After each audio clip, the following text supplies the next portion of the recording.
Hi, I'm Jane Warren, and in the past 10 years, I have worked with thousands of couples in the process of separating and divorcing. And in another video in this series, I've talked about the 5 top attributes that I believe allow people to have a civilized divorce. And in this particular video, I'm going to talk about the top 5 inhibitors to having a civilized divorce. So, number 1 inhibitor to having a civilized divorce is the desire for revenge. Something has happened over the course of the marriage, somebody feels hurt, or maybe both people feel hurt, and somebody wants somebody to pay for that emotional hurt that has been done to them. There is nothing more inhibiting of a civilized divorce than somebody who wants revenge.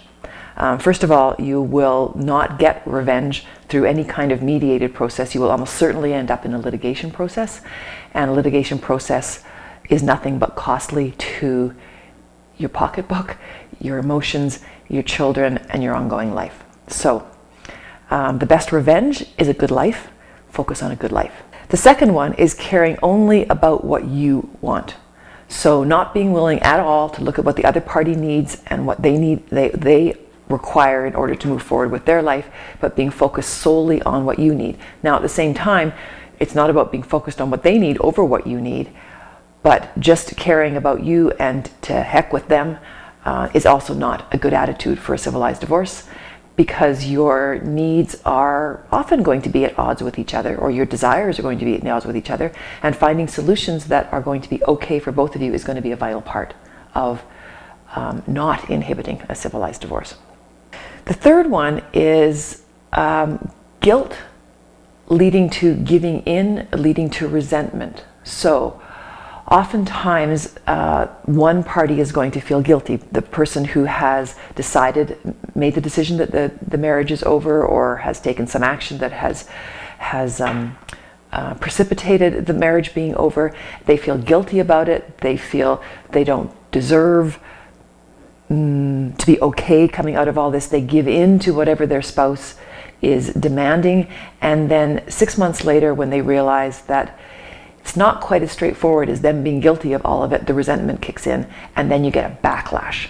So guilt, I'm not saying don't feel guilty if that's how you feel, go ahead and feel it, but it's the giving in part to everything that builds up long-term resentment.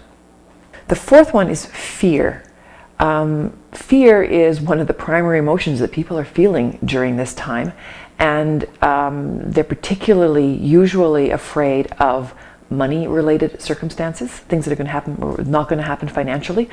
It's actually said that women worry most about money, and men worry most about their relationship with their children. Women are more comfortable with their relationship with their children, that will exist and continue on, and men are more comfortable stereotypically and generally thinking that okay, they can make things work financially, but that's not, I don't clearly see that distinction all the time.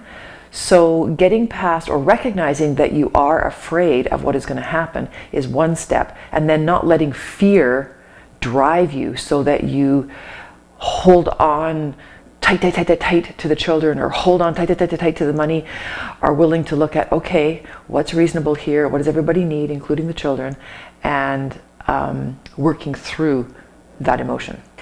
And the fourth one is listening to family and friends. And this one is not necessarily something that's going to inhibit a civilized divorce, but quite often it can. So listening to family and friends very, very seriously, I guess.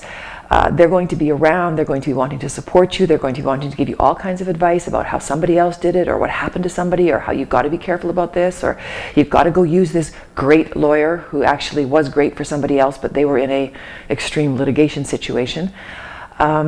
So listen to your family and friends, but take what they say almost with a grain of salt. They are not necessarily the best people to be guiding you in this process and making sure that you get what is truly good for you, your children, your ongoing dynamics of your now separated family. Seek professional help. listen to yourself, listen to your own heart and your own head, and get yourself into a process where you and your spouse can calmly and reasonably work your way through all of these issues. And don't forget to check out the other video on the 5 key attributes for having a civilized divorce.